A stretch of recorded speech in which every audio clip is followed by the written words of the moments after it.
सभी को मैं दीपिका जैन। आज हम सभी कक्षा 10वीं के पाठ 8 का अनुवाद पढ़ेंगे। पाठ 8 का नाम है विचित्र साक्षी। विचित्र का अर्थ होता है विचित्र प्रकार का, यानी अलग ही प्रकार का। साक्षी यानी गवाह, अलग ही प्रकार का गवाह। इस पाठ का परिचय दिया है।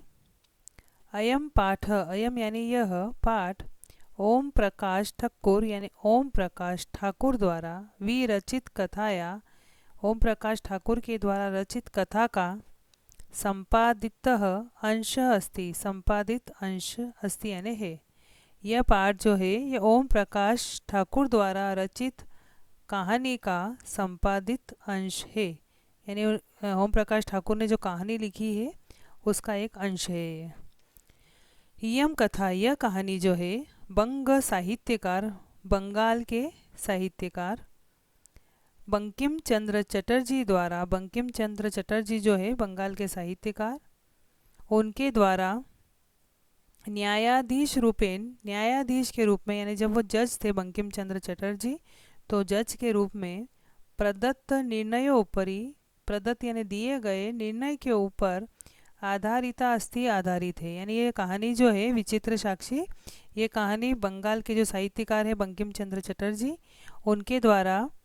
न्यायाधीश के रूप में उन्होंने जो फैसला दिया था उस फैसले पर आधारित है। जब वो जज थे उन्होंने क्या फैसला किया था उस पर आधारित ये कहानी है। न्यायकर्तारः, न्यायकर्तारः यानी न्याय को करने वाला यानी न्यायाधीश। सत्य असत्य निर्णयार्थम, सत्य और असत्य के निर्णय के लिए यदा कदा, जब कभी, तादृशी नाम युक्ति नाम, तादृशी नाम यानी ऐसी, युक्ति नाम यानी युक्तियों का, युक्तियाँ यानी उपायों का, प्रयोगम कुर्वन्ति प्रयोग करते हैं, या भी प्रमाणम, या भी यानी जिससे, प्रमाणम यानी गवाह के या सबूत के, बिना भी यानी बिना भी, सबूत के बिना भी, न्याय स्यात् यानी न्याय हो। यानी इस कहानी के अंदर जो है न्यायाधीश क्या करता है, जज जो होता है वो क्या करता है, सत्य और असत्य का निर्णय करना रहता है। जब भी कोई फैसला सुनाना रहता है कि सत्य क्या है और असत्य क्या है, इसके निर्णय के लिए जब कभी ऐसी युक्तियों का, ऐसे उपायों का प्रयोग करते हैं जज, तो जिसमें क्या होता है कि सबूत के बिना भी, कोई सबूत नहीं है, अब सबूत नहीं है तो फिर कैसे पता पड़े कि कौन गलत है और कौन सही है। तो सत्य और असत्य के निर्णय के लिए जब वो ऐसे उपाय को सोचते हैं जिसमें सबूत के बिना भी न्याय हो सके, तो अस्या कथायाम अपि, इस कहानी में भी न्यायाधीशेन, जो न्यायाधीश है उनके द्वारा, तथैव यानी वैसा ही, यानी जिससे न्याय हो सके सबूत के बिना, तो ऐसा ही मार्ग आचरित यानी मार्ग का, रास्ते का अनुसरण किया गया है, कि जिससे ऐसे उपाय उन्होंने ढूंढा न्यायाधीश ने, यानी बंकिम चंद्र चटर्जी जब न्यायाधीश थे तो उन्होंने ऐसा उपाय ढूंढा जिसमें कोई सबूत नहीं होने पर भी उन्होंने सत्य और असत्य का पता लगा लिया। तो उन्होंने क्या उपाय निकाला था उस कहानी के अंदर है। कहानी है कश्चन निर्धनो जन, कश्चन यानी कोई, निर्धनो यानी गरीब, जन यानी व्यक्ति, कोई गरीब व्यक्ति, भूरी यानी बहुत ज़्यादा, अत्यधिक परिश्रम मेहनत करके, किंचित कुछ, वित्तम यानी पैसा, धन, उपार्जितवान उसने कमाया। कोई निर्धन लोग व्यक्ति था, उसने बहुत मेहनत करके थोड़ा बहुत कुछ पैसा जो है उसने कमाया। तेन वित्तेन, उस धन से, स्वपुत्रम अपने पुत्र को, एकस्मिन एक महाविद्यालय यानी कॉलेज में, प्रवेशम दापयन्तुम प्रवेश करा के, एडमिशन करा के, सफलो जात सफल हुआ। यानी कोई निर्धन व्यक्ति जो है वो बहुत मेहनत करके उसने थोड़ा बहुत कुछ पैसा कमाया और उस धन से वह अपने पुत्र को एक महाविद्यालय में प्रवेश दिलाने में सफल हुआ, यानी उसने एडमिशन जो है उसका कॉलेज में कराया। तत् तनय, यहाँ पर डबल त है तो तत् अलग हो जाएगा, तनय अलग हो जाएगा। तत् तनय यानी वह बेटा, तनय यानी बेटा, तत् यानी वह बेटा, तत्रे वहाँ पर ही, छात्रावास से, जो जहाँ उसका एडमिशन कराया था उस कॉलेज में ही एक छात्रावास था, तो उस छात्रावास में ही निवसन रहते हुए, अध्ययन संलग्न, अध्ययन में संलग्न, संभूतम यानी लगा हुआ था, यानी वो वहाँ पर ही पढ़ाई करने लग गया। वह बेटा जो था वहीं छात्रावास में रहते हुए अध्ययन में लग गया। एक बार क्या हुआ, स पिता, वह पिता, तनुजस्य, तनुजस्य यानी वह अपने बेटे का। तो एक बार वह पिता बेटे की रुग्णता रुग्णता यानी बीमारी का आकर्ण यानी सुन करके व्याकुलो यानी परेशान जात यानी हो गया। जब वो वहाँ पर पढ़ाई कर रहा था छात्रावास में रह कर के, तो एक बार वह पिता यानी वह जो व्यक्ति था, तो वह पिता अपने बेटे की बीमारी का उसने सुना कि वह बेटा छात्रावास में बीमार हो गया है, तो उसकी बीमारी का सुन करके वह परेशान हो गया। पुत्रम दृष्टुम पुत्र को देखने के लिए, च यानी और पुत्र को देखने के लिए, प्रस्थित वह चल दिया, अपने बेटे को देखने के लिए वह चल दिया। प्रस्थित का मतलब होता है चल देना। तो वह वहाँ से जहाँ वह रहता था वहाँ से वह चल दिया छात्रावास की ओर। परम अर्थ कार परम अर्थ कारशेन पीड़ित, लेकिन फिर क्या हुआ वहाँ पर, परम यानी लेकिन,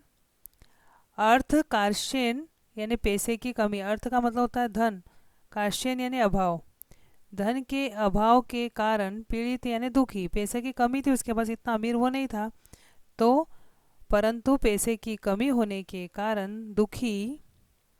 स यानी वह, बस यानम यानी बस जो रहती है उसको, विहाय यानी छोड़ करके, बस से उसने यात्रा नहीं करी उसको छोड़ करके, पदाति रेव पैदल ही, यहाँ से र में से एक ही मात्रा बाहर निकलेगी, एव का मतलब ही, पदाति रेव यानी पैदल ही, प्राचलत वह चल दिया। अब जैसे उसको अपने बेटे से मिलने जाना था, परंतु धन के अभाव के कारण दुखी वह बस को छोड़कर पैदल ही चल दिया। अब जब वो पैदल चला तो आगे क्या हुआ, पदातिक्रमेण पैदल चलते हुए, संचलन यानी चलते हुए, पदातिक्रमेण संचलन पैदल चलते हुए, शाम के समय में, समय यानी समय में, अपि यानी भी, पैदल चलते हुए शाम का समय होने पर भी, असो यानी वह, गंतव्यात यानी जहाँ उसको जाना था, यानी उसको छात्रावास में जाना था, तो गंतव्यात यानी जहाँ उसको जाना था उस स्थान से दूरे आसित वह दूर था। अब वह पैदल चल रहा था, तो पैदल चलते हुए शाम का समय हो गया, तो शाम का समय होने पर भी वह अपनी मंजिल से दूर था, जहाँ उसको जाना था उससे वो दूर था, वो पैदल चल रहा था, फिर भी शाम पड़ गई। निशा अंधकारे यानी, निशा यानी रात, रात का जो अंधेरा था, निशा अंधकार यानी रात का जो अंधेरा होता है, तो रात का अंधेरा, प्रसृते यानी फैलने पर, विजने यानी एकांत जहाँ पर कोई भी जन नहीं रहता हो, ऐसे एकांत प्रदेश यानी प्रदेश में, पद यात्रा पैदल यात्रा करना, न शुभावह उचित नहीं है, शोभनीय नहीं है, ऐसा उसने सोचा। एवं यानी इस प्रकार का विचार यानी विचार किया उसने, जो व्यक्ति था जो अपने बच्चे से मिलने जा रहा था, तो रात के अंधेरा बहुत फैल गया था, तो रात के अंधेरे में ऐसे निर्जन स्थान पर पैदल यात्रा नहीं करनी चाहिए, ऐसा विचार करके वह कहाँ पे रुकता है फिर, तो पार्श्व स्थित है, यानी पार्श्व यानी पास में स्थित, ग्राम में यानी गांव में, जहाँ वह पहुंचा था वहाँ पास में गांव था, तो उस पास में स्थित गांव में, रात्रि निवासम रात वहीं पे रुकने के लिए, कर्तुम रात में निवास करने के लिए, कश्चित किसी गृहस्थ यानी जो गृहस्थ व्यक्ति था उसके पास, उपागत यानी वो वहाँ पर पहुँचा, तो रात में रहने के लिए किसी घर में रहने के लिए वो पहुँचा। करुणापरो यानी दयावान, जो लोगों पे दया करता है, ऐसा करुणापरो यानी दयावान, गृही यानी जो गृहस्थी था, जो वहाँ का जिस घर में वो गया वहाँ का जो घरवाला था, वह तस्में यानी उस व्यक्ति को आश्रयम प्रायच्छत आश्रय देता है, वह उसको आश्रय दे देता है कि आप मेरे यहाँ पर रुक सकते हो। तो वह व्यक्ति जो है वहाँ पर रात रुकता है उस गृहस्थी के यहाँ पर। तो जब वो रात रुकता है तो क्या होता है वहाँ पर, विचित्रा देवगति, विचित्रा यानी विचित्र है, देवगति यानी भाग्य की गति, यानी किस्मत, अगर कोई व्यक्ति की अच्छी हो तो उसको सब अच्छा मिलता है, किस्मत खराब हो तो सब बुरा मिलता है, तो इसलिए कहा गया है कि भाग्य की गति विचित्र है, यानी किस्मत में बुरा लिखा है तो बुरा ही होता है, तो विचित्रा देवगति यानी भाग्य की गति जो है वह विचित्र है। तस्यामेव रात्रो, तस्यामेव यानी उसी ही रात को, जहाँ जिस रात को वह रुका किसी के घर पे, तो उसी ही रात को, तस्मिन ग्रहे उसके घर में, कश्चन चोर कुछ चोर जो है, कश्चन यानी कोई, चोर यानी चोर कोई चोर, गृहाभ्य अनंतरम, घर के अंदर प्रविष्ट यानी प्रवेश हो गया। जैसे वो वहाँ पर रात में रुका था तो उसी रात को उस घर में कोई चोर घर के अंदर घुसा। तत्र यानी वहाँ पर, निहिताम यानी रखी हुई, एकाम मंजूषाम एक पेटी को, आधा यानी लेकर के, पलायित वह भागा। तो वहाँ रखी हुई एक पेटी थी तो उस पेटी को उठा करके वो ले गया, भाग गया। चोरस्य पाद ध्वनिना, चोरस यानी चोर की, पाद यानी पैर, ध्वनिना यानी आवाज़ से, चोर की पैर की आवाज़ से, प्रबुद्ध यानी उठा हुआ, अतिथि यानी वो मेहमान, जो व्यक्ति अपने बच्चे से मिलने जा रहा था वो वहाँ पर घर में रुका हुआ था तो वो मेहमान हो गया वहाँ का, तो वह उठ गया। और चोर शंका या चोर की शंका से, तम अन्व, यहाँ पर ये न और ये व जो है इसमें से अनार का बाहर निकलेगा और ये व हो जाएगा आधा। जैसे अ बाहर निकलेगा व हो जाएगा आधा और आधा व यहाँ पे उ बन जाएगा तो ये हो जाएगा, यहाँ म में से भी अ बाहर निकलेगा, तम अनु, तम अनु अधावत, तम अनु अधावत यानी उसके पीछे वह दौड़ा, च यानी और, अग्रहणात और उसको पकड़ लिया। जैसे उसने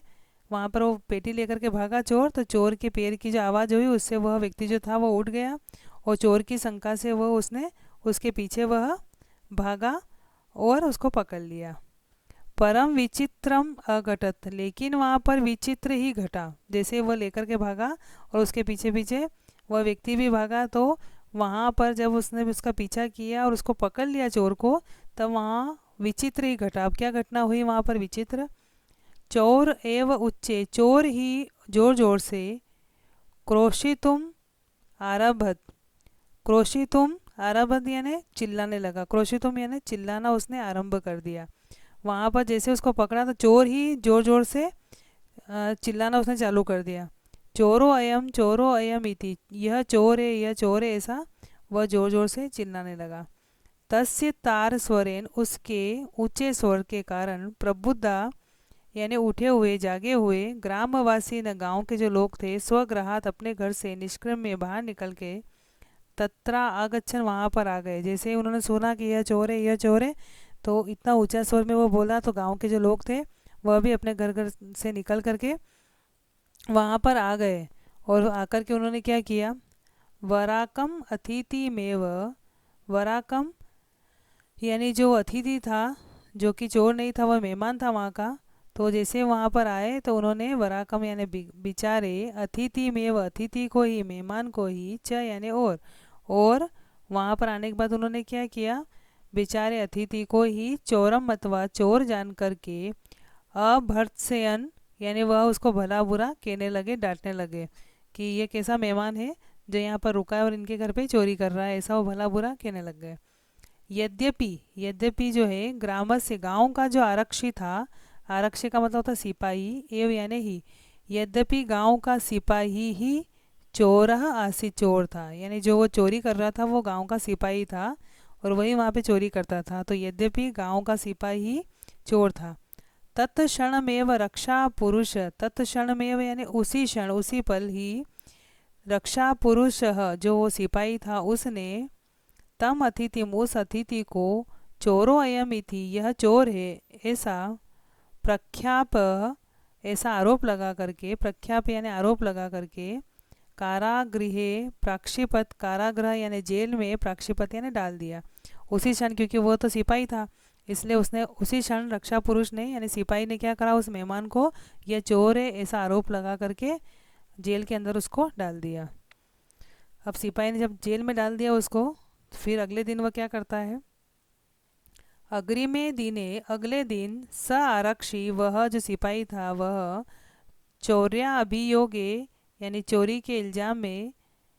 तम न्यायालय नीतवान उसको न्यायालय में ले जाता है, यानी वह उसका फैसला कराने के लिए चोरी के आरोप में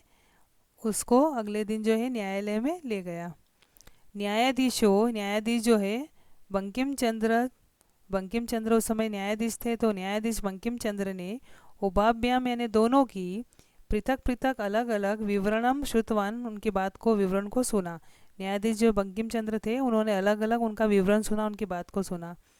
सर्वम वृतम, सब वृतम यानी सब उनकी जो बात थी, सारा विवरण जो था, पूरा वृतांत जो है वह, सुन करके उन्होंने, अवगत यानी उसको जान करके, पूरा वृत्तांत जान करके, सह यानी उस सह तम वह उसको, निर्दोषम अमन्यत उसको निर्दोष माना। उन्होंने दोनों की पूरी बात सुनी और पूरी बात सुन करके उसने उसे निर्दोष माना। उसने उसे, उसने का मतलब होता है बंकिम चंद्र ने, और उसे निर्दोष माना यानी जो वहाँ पर मेहमान बन के आया था उस व्यक्ति को उन्होंने निर्दोष माना दोनों की बात सुनने के बाद। और आरक्षणम च, और आरक्षी को, सिपाही को उन्होंने दोष भाजनम दोषी माना।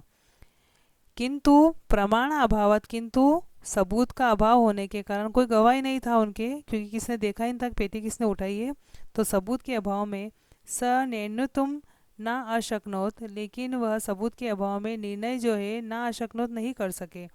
अब दोषी किसको ठहराएं दोनों में से, क्योंकि कोई सबूत नहीं था। उन्होंने दोनों की बात सुनी, उस बात से उन्होंने पता लगाया कि यहाँ पर जो है ये सिपाही जो है ये दोषी है, और वह व्यक्ति जो अपने बेटे से मिलने जा रहा था वो दोषी नहीं है, लेकिन सबूत नहीं होने के कारण वह निर्णय नहीं सुना सके। तो अब निर्णय सुनाने के लिए वो क्या करते हैं, तत् असो, तत् असो यानी उसके बाद में वह, तव अग्रिमे दिने, तव यानी उन दोनों को, अग्रिमे दिने यानी अगले दिन, दूसरे दिन, उन दोनों को वह अगले दिन उपस्थातुम उपस्थित होने के लिए आदिष्टवान आदेश दिया। फिर उन्होंने क्या किया, बंकिम चंद्र ने उन दोनों को अगले दिन उपस्थित रहने का आदेश दिया। अन्यध्यु, अन्यध्यु यानी दूसरे दिन, तो न्यायालय, तो यानी वे दोनों जो थे, तो उन दोनों ने न्यायालय, न्यायालय में स्व स्व पक्षम, अपने अपने पक्ष को पुनः वापस से स्थापितवंतो यानी स्थापित किया, यानी वापस अपने पक्ष को रखा। तो अगले दिन उन दोनों ने न्यायालय में अपने अपने पक्ष को वापस से रखा।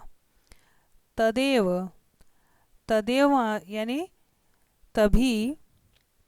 कश्चित यानी कोई, तत्र अत्य, तत्रत्य यानी कोई भी वहाँ पर जो कोई व्यक्ति था, तो वह वहाँ पर आकर के, कर्मचारी यानी जो कर्मचारी था, तो उसी समय में क्या हुआ वहाँ पर, जैसे ही वह उन्होंने अपने अपने पक्ष को रखा, तो तभी वहाँ, तत्र यानी वहाँ, वहाँ कश्चित यानी किसी कर्मचारी ने समागत्य आकर के न्यवेद्यत निवेदन किया, यद की, जैसे वह वहाँ पर उन दोनों ने अपना अपना पक्ष सुनाया कि सही कौन है गलत कौन है, उसी समय में क्या हुआ कि वहाँ पर एक कर्मचारी आता है वही न्यायाधीश के वहाँ पर, और एक कर्मचारी आकर के वहाँ निवेदन करता है जज से। वो क्या निवेदन करते हैं न्यायाधीश से,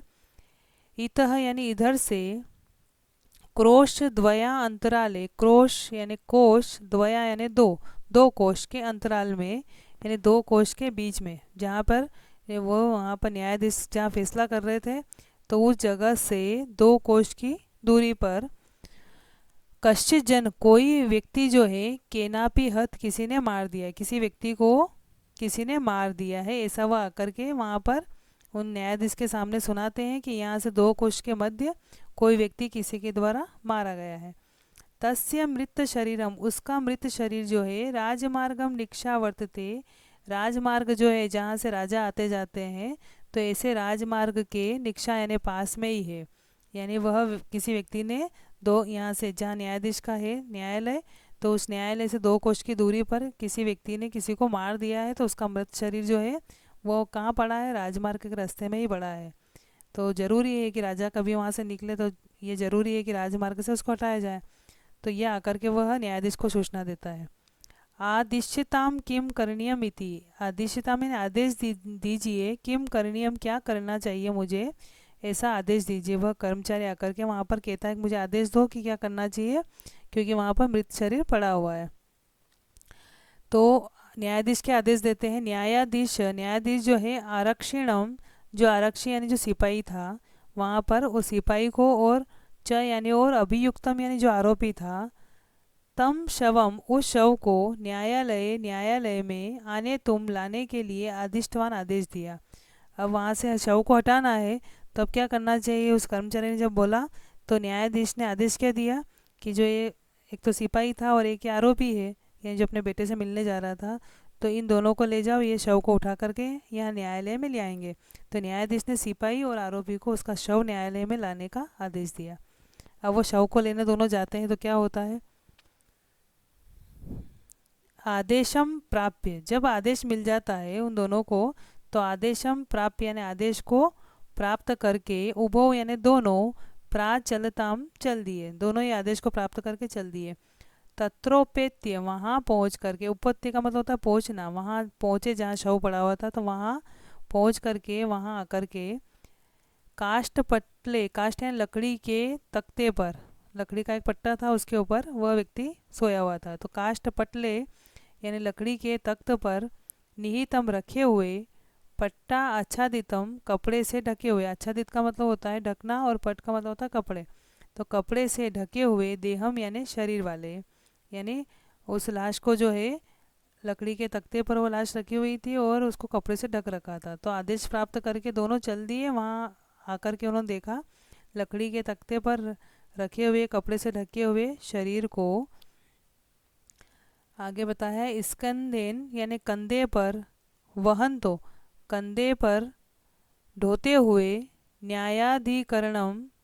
न्यायाधिकरणम या न्यायाधीश की ओर,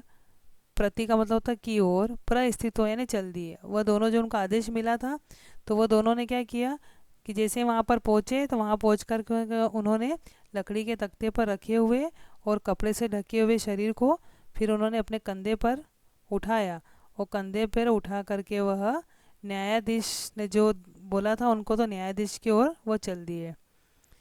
अब जब वो चलते हैं तो रास्ते में क्या होता है, आरक्षी यानी सिपाही जो है, सुपुष्ट देह आसित, अच्छे शरीर वाला था, मोटा ताजा था, तो पुष्ट शरीर वाला था सिपाही।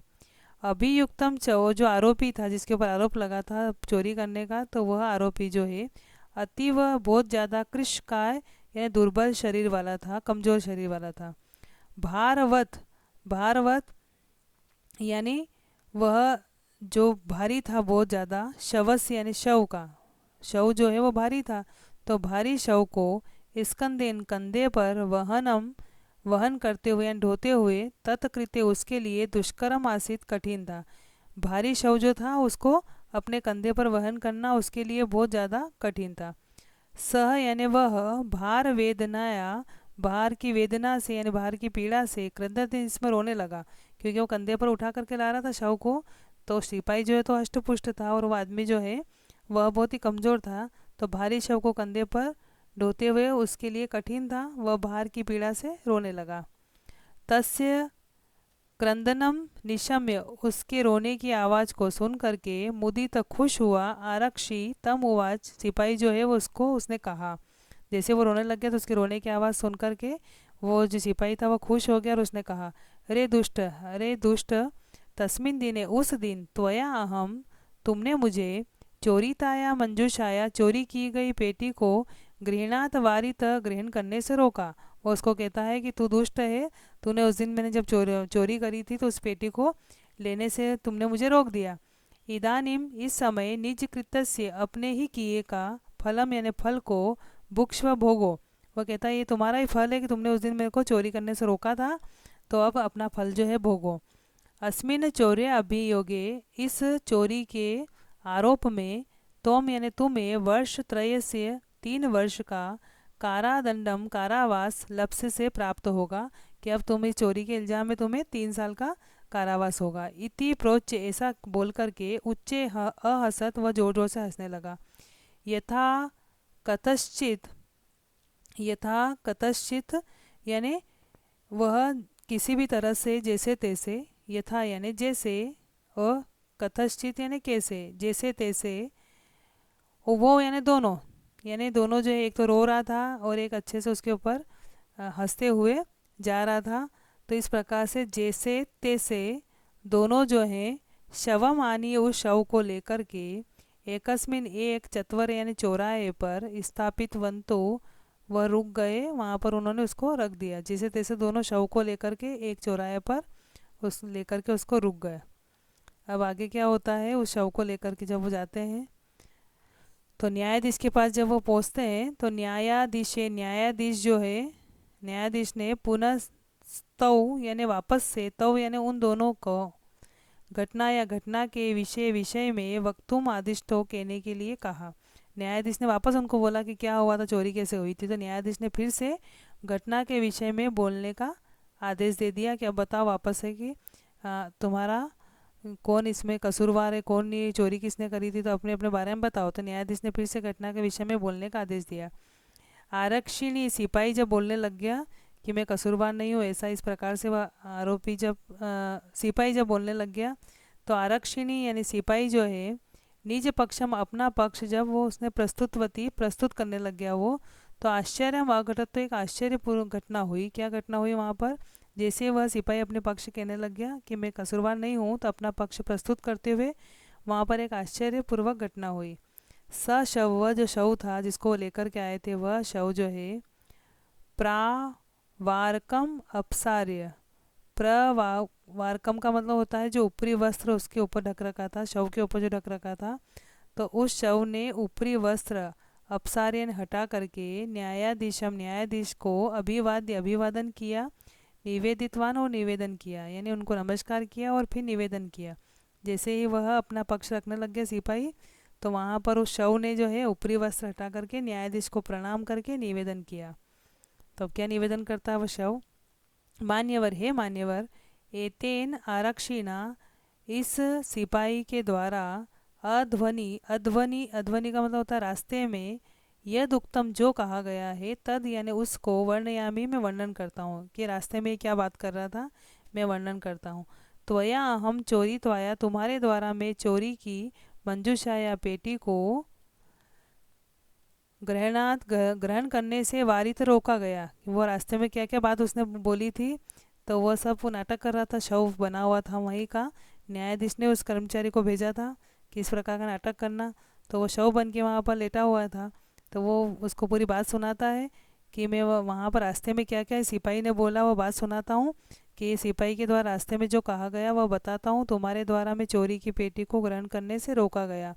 अतः निज कृत्य से, इसलिए अपने ही किए का फलम भुक्ष्व, फल को भोगो। अस्मिन चौर्य अभियोगे, इस चोरी के आरोप में त्वम वर्ष त्रयस, तुम्हें 3 साल का कारादंडम लप्स से कारावास प्राप्त होगा। ऐसा यह व्यक्ति जो है सिपाही जो है इसको कह रहा था। न्यायाधीश आरक्षी ने, अब न्यायाधीश ने क्या किया, तो इस चोरी के इल्ज़ाम में उसको 3 वर्ष का कारावास मिलेगा, ये बात उसने बता दी। तो न्यायाधीश ने आरक्षी ने यानी सिपाही को कारादंडम आदेश, कारावास का आदेश दिया। तम जन्म, और उस व्यक्ति को, जो व्यक्ति अपने बेटे से मिलने जा रहा था, उस व्यक्ति को ससम्मान मुक्तवान, ससम्मान छोड़ दिया। कोई सबूत नहीं था, लेकिन वहाँ पर बंकिम चंद्र जो थे उन्होंने ऐसा उपाय सोचा और उस उपाय के द्वारा ये सबूत मिल गया उनको कि इसमें कसूरवार कौन है। अतएव उच्यते, इसलिए कहा गया है, दुष्कराण्यपि कर्माणि, दुष्कराणी यानी जो कठिन काम होते हैं, कर्माणि यानी काम, कठिन काम भी, दुष्कराण्यपि कर्माणि, कठिन काम भी,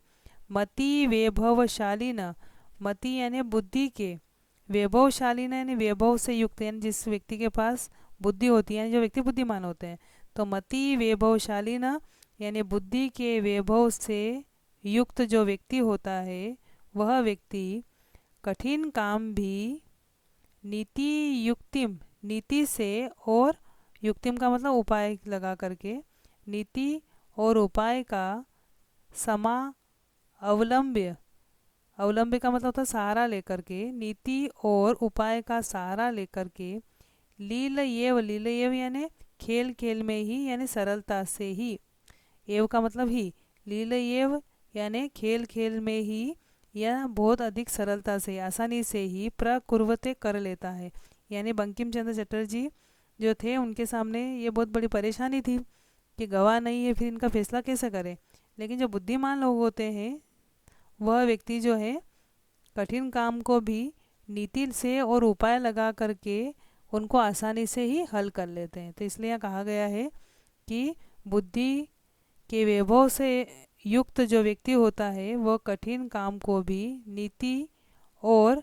उपाय का सहारा लेकर के आसानी से, सरलता से कर लेते हैं। इस प्रकार से इसमें उन्होंने फैसला सुनाया था। तो ये विचित्र प्रकार का साक्षी था, यानी शव जो है वो वापस वहाँ पर उठता है, इसलिए इस पाठ का नाम विचित्र साक्षी रखा गया। तो वीडियो के माध्यम से जो है इसका अनुवाद करने की कोशिश करें। धन्यवाद।